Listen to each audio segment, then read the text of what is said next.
Di tahun 1979, ada satu orang bernama Paul Bennewitz. Ya, dia adalah seorang insinyur elektronik. Dia juga veteran militer dan pemilik perusahaan bernama Thunder Scientific di New Mexico.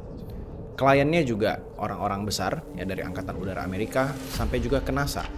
Karena urusannya sering sama militer, Paul beli rumah persis di sebelah Kirtland Air Force Base. Ini adalah salah satu fasilitas militer paling penting di Amerika. Dari lantai 2 di rumahnya, Paul ini sering melihat sebuah cahaya warna-warni di langit malam. Gerakannya juga cukup aneh dan sangat cepat. Gerakannya itu zigzag dan gak masuk akal buat pesawat konvensional untuk bisa terbang seperti itu. Awalnya dia mikir, ini mungkin aja adalah uji coba pesawat rahasia. Tapi sebagai seorang pilot juga dan kontraktor militer, Paul tahu benar kalau karakter pesawat angkatan udara yang ini itu agak berbeda dan cukup aneh. Paul mulai ngedokumentasin semuanya. Dia motret, dia ngerekam video dan catat semua pola kemunculannya. Terus sebagai ahli elektronik juga, dia pasang peralatan radio sendiri. Dan dari situ, dia nangkep transmisi di frekuensi gigahertz, jauh di atas standar komunikasi militer pada saat itu. Sinyalnya bukan sebuah noise atau suara yang gak jelas, tapi ada pola. Ada struktur di dalam sinyal tersebut. Paul di sini langsung curiga bahwa ini bukan sekedar sinyal acak. Dia menganalisis bentuk gelombangnya dan dia menemukan repetisi yang cukup konsisten. Buat Paul, ini bukan teknologi manusia. Dia percaya ini adalah sebuah bahasa, sistem komunikasi. Dan Paul nulis sistem operasinya sendiri. Dia bikin software yang bisa nyari konteks di dalam data tersebut. Dia bahkan berhasil menerjemahkan kata per kata atau istilahnya dalam bentuk makna. Dia berhasil menerjemahkan sinyal tersebut. Dan perlahan potongan pesannya mulai kebaca dan cukup jelas untuk bikin satu kesimpulan. Pengirim sinyal tersebut bukan dari bumi. Di titik ini, Paul belum mikir soal adanya invasi alien atau konspirasi besar. Yang dia cuma tahu ada sesuatu atau seseorang atau siapapun di luar sana yang ngirim sinyal dari sekitar pangkalan militer dan cuma dia yang nangkep pada saat itu. Dan tanpa mikir panjang, Paul ngelakuin satu hal yang bakal ngubah hidupnya selamanya. Dia balas sinyal itu. Dan dia dapat sinyal balasan.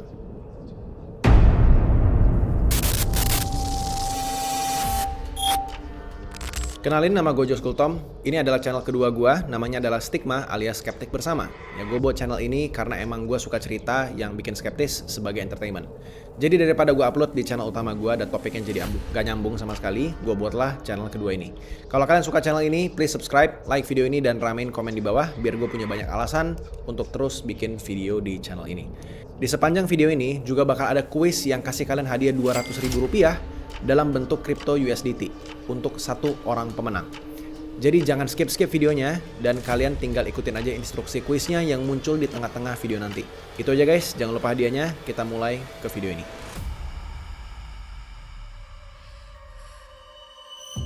Pesan-pesan yang Paul terima ini makin lama makin absurd, makin aneh. Tapi justru itu yang bikin dia makin percaya.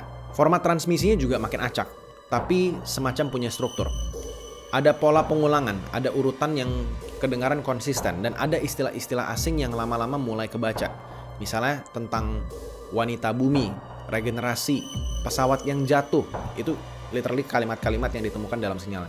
Awalnya dia pikir semua sinyal yang dia tangkap ini itu cuma kebetulan. Tapi setelah beberapa minggu dia mencoba mencari tahu, bentuk komunikasinya juga mulai berubah. Udah nggak sepihak lagi. Setelah Paul ngirim balasan lewat frekuensi yang sama, dia dapat respon dan sinyal itu ngebales. Dia terus nyempurnain software yang dia buat untuk decoding atau memecahkan misteri daripada sinyal-sinyal tersebut dan nambahin konteks-konteks tambahan ketika dia menangkap sinyal tersebut. Makin lama, makin banyak kata-kata yang konsisten mulai muncul, kayak misalnya supply, starship, woman, rejuvenation, resist, sampai aggression.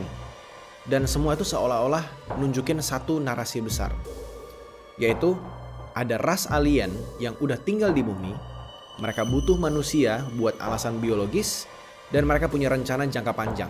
Pas Paul mulai dapetin sinyal ini, dia mulai panik di sini. Tapi dia juga semakin terdorong, dia makin ngerasa udah berhasil untuk buka jalur komunikasi dua arah dengan entitas yang non manusia. Dan dari semua pesan itu, satu kesimpulan mulai terbentuk. Mereka bukan datang dengan damai. Di sini dia langsung nulis laporan yang nyatain bahwa ada ancaman aktif dari makhluk luar angkasa yang udah menguasai beberapa lokasi bawah tanah, punya sistem teknologi tinggi, dan ngelakuin eksperimen genetika dengan manusia. Dia juga percaya para alien ini tuh udah nyulik ratusan ribu orang dan tanam alat di tubuh mereka buat kontrol atau observasi manusia. Di sini Paul sebagai kontraktor militer dan warga negara yang loyal sama negaranya sendiri, Paul ngerasa dia punya tanggung jawab karena punya info ini semua. Dia nyusun laporan yang cukup detail ya, dan teknis banget isinya. Dan semua hasil decoding pesan dari sinyal-sinyal yang dia udah tangkap tadi itu. Di dalam juga ada spekulasi tentang lokasi markas aliennya dan kemungkinan bentuk-bentuk senjata mereka tuh seperti apa. Dan juga di situ ada saran strategi pertahanan buat negara. Laporan itu semuanya diserahin langsung ke Angkatan Udara lewat koneksi pribadinya di Kirtland. Dan yang bikin semuanya makin rumit dari cerita ini adalah pihak militer itu nggak ngebantah atau nganggep Paul ini gila. Justru laporan itu ditanggapi serius. Pihak pangkalan langsung ngelibatin satu institusi atau satu grup namanya OSI, Office of Special Investigations. Ini adalah sebuah grup yang untuk nge-review semua klaim Paul ini. Salah satu agen OSI ini adalah bernama Richard Doty. Dia ditugasin buat ngecek langsung ke rumah Paul. Dia periksa semua perekaman dan analisis yang Paul udah pernah buat. Setelah evaluasi, Paul ditawarin kerjasama di sini. Dan semua risetnya itu bakal didanai langsung sama pemerintah. Tapi dia harus ngelaporin hasilnya langsung ke OSI, bukan ke tempat lain. Di sini Paul langsung setuju pastinya. Dan dari sudut pandang dia, ini adalah validasi. Dia percaya semua yang dia curigai selama ini tentang alien, tentang semua yang konspirasi besar yang dia udah temuin, ini tuh benar. Dan sekarang dia dapat dukungan resmi buat ngelawan ancaman global dari invasi alien. Paul sekarang sedang dalam tahap di mana dia berpikir dia sedang bekerja sama pemerintah buat nyelamatin umat manusia at this point. Padahal, dari sudut pandang militer, Paul adalah ancaman. Bukan karena dia gila, tapi karena dia benar. Kalian mungkin mulai bingung di sini. Ikutin pelan-pelan. Dia berhasil nangkap sinyal rahasia dari Kirtland yang seharusnya nggak bisa diakses sama sipil. Dan bukan cuma sinyal.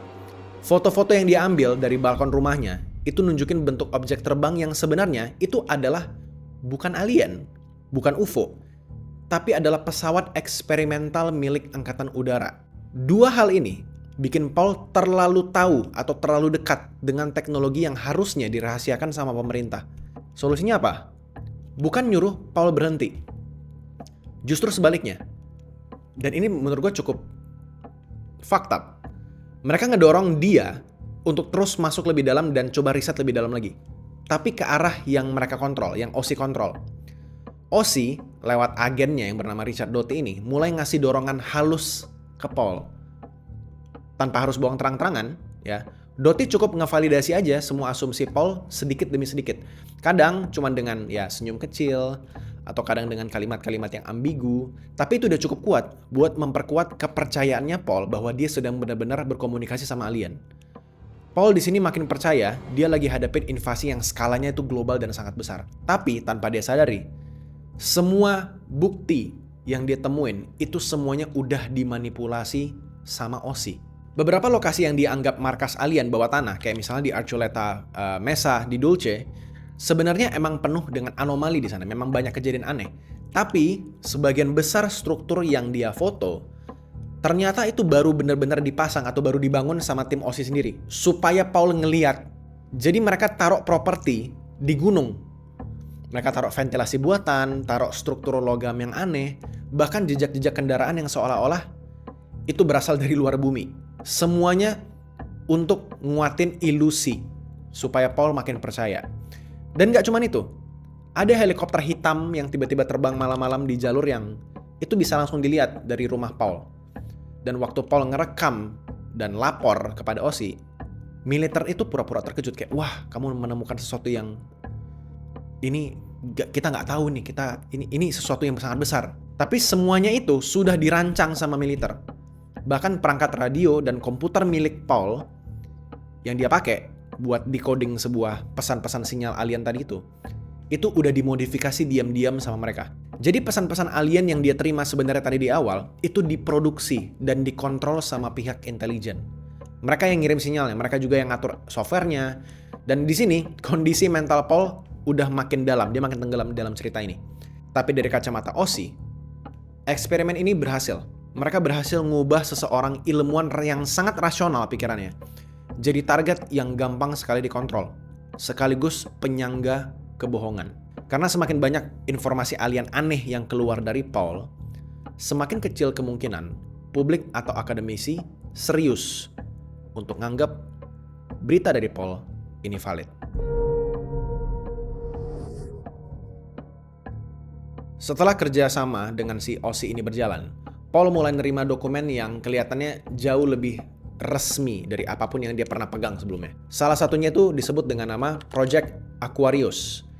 Isinya bilang kalau data yang Paul kumpulin bukan cuman valid atau benar, tapi lagi dianalisis langsung sama unit intelijen tingkat tinggi. Bahkan ada klaim kalau NASA dan badan intelijen yang lain itu juga ikut terlibat. Tapi yang bikin Paul ngerasa level ini tuh lain dan bahkan lebih tinggi ya, adalah karena ada sebuah istilah atau nama yang muncul di dokumen yang dia pegang itu. Namanya adalah Majestic 12 atau MJ12. Sebuah komite bayangan yang berisi 12 orang elit militer, ilmuwan, dan pejabat negara yang katanya dibentuk langsung setelah insiden Roswell. Bagi kalian yang nggak tahu, ya Roswell ini adalah salah satu kejadian di mana US berperang melawan alien di tahun 1947. Ini adalah event paling legendaris pada saat itu, bahkan sampai sekarang.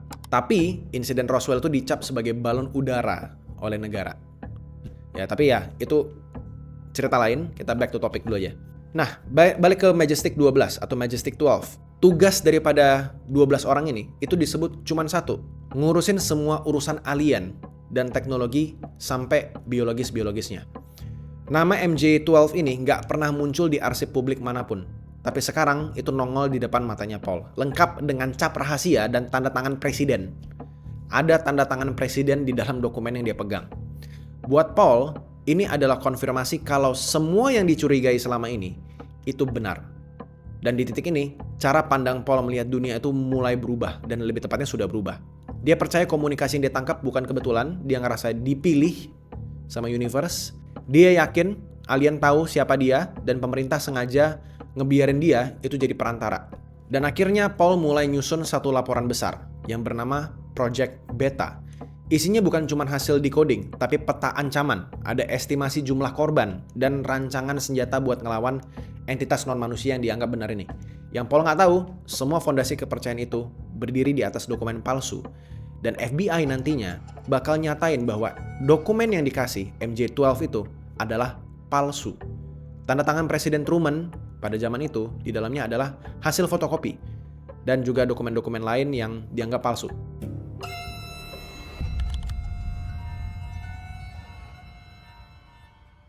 Sejak titik ini, kondisi Paul mulai hancur sebenarnya. Dia nggak cuma curiga sama pemerintah, tapi sama semua orang yang ada di sekitarnya. Dia percaya sekarang rumahnya itu diawasi 24 jam. Ada mobil parkir terlalu lama, itu adalah agen, rahasia gitu. Ada tetangga yang lewat malam-malam, itu adalah pengintai atau mata-mata. Bahkan rumah kosong di seberang rumahnya itu mulai dianggap sebagai pos pemantauan alien. Yang ironis, rumah itu emang dipakai. Tapi bukan alien, itu dipakai Badan Intelijen Amerika buat ngawasin Paul. Di titik ini Paul mulai nyimpan banyak sekali senjata di seluruh rumah dia. Ada pisau, pistol, amunisi, itu semuanya tersebar di semua ruangan. Berat badannya juga turun drastis, ya. Dia ngerokok hampir 1 bungkus per jam. Tidurnya tuh berantakan dan dia bilang alien masuk ke rumahnya hampir tiap malam. Nyuntikin dia, lalu ninggalin dia di gurun tanpa ingatan apapun soal perjalanan itu. Beberapa orang bahkan di sekitar dia itu mengaku bahwa dia ngelihat bekas suntikan di lengannya dia. Dan itu makin nguatin kepercayaan Paul kalau semua ini tuh nyata, dia bukan berhalusinasi. Richard Doty dari OSI ini sempat datang juga buat ngecek keadaan dia. Tapi bukannya untuk menenangkan si Paul, Ini tuh bikin Paul makin percaya kalau semua orang itu adalah bagian dari konspirasi ini. Paul bahkan mulai nuduh istrinya sendiri. Dan dia bilang istrinya udah ditanamin implan. Dia curiga sama anak-anaknya sendiri, bahwa dia diawasin dan dikontrol. Bisnisnya dia tinggalin, dan anak-anaknya terpaksa untuk ambil alih perusahaannya. Puncaknya, Paul bahkan ngebarikade rumahnya sendiri. Semua pintu, jendela itu ditutup sama karung pasir. Dia udah kayak siap perang. Ya, dan keluarganya udah nggak punya pilihan lain. Ya, demi keselamatan semua orang, Paul akhirnya dimasukkan ke rumah sakit jiwa. Bukan sekali, tapi berkali-kali. Dan selama lebih dari 2 dekade hidupnya yang terakhir, 20 tahun lebih, Paul hidup dalam sebuah paranoia dan ketakutan dan penderitaan mental yang menurut gue udah gak make sense lah, gak berhenti-berhenti. Dan yang menurut gue paling kejam dan agak sadis sebenarnya, bahwa pemerintah itu, dia akhirnya ngaku. Beberapa tahun kemudian pemerintah itu mengaku bahwa semua cerita alien itu sengaja dikasih ke Paul sebagai bagian dari operasi disinformasi yang mereka rancang sendiri. By the way, untuk kuis di video kali ini, ya kalian tinggal cukup tulis di kolom komentar di bawah, menurut kalian pribadi aja, kenapa pihak militer sampai mau menipu Paul? Dan kira-kira menurut kalian, kenapa nggak dengan cara dibungkam aja? Jawabannya bebas, boleh dengan spekulasi kalian juga, nggak wajib dari video ini karena ya gue sendiri juga skeptis. Lalu di akhir komen kalian, tulis kata rahasia, piring hijau. Biar gue tahu siapa yang komen biasa dan siapa yang mencoba untuk menjawab kuisnya. Jadi dalam 10 hari ke depan, kalian silahkan balik ke video ini dan cek apakah kalian pemenangnya. Dan nyalain juga lonceng notifnya biar kalian nggak ketinggalan pengumuman-pengumuman penting lainnya. Kita lanjut ke video ini. Most of these documents are quite a topic of controversy. They did involve a series of events.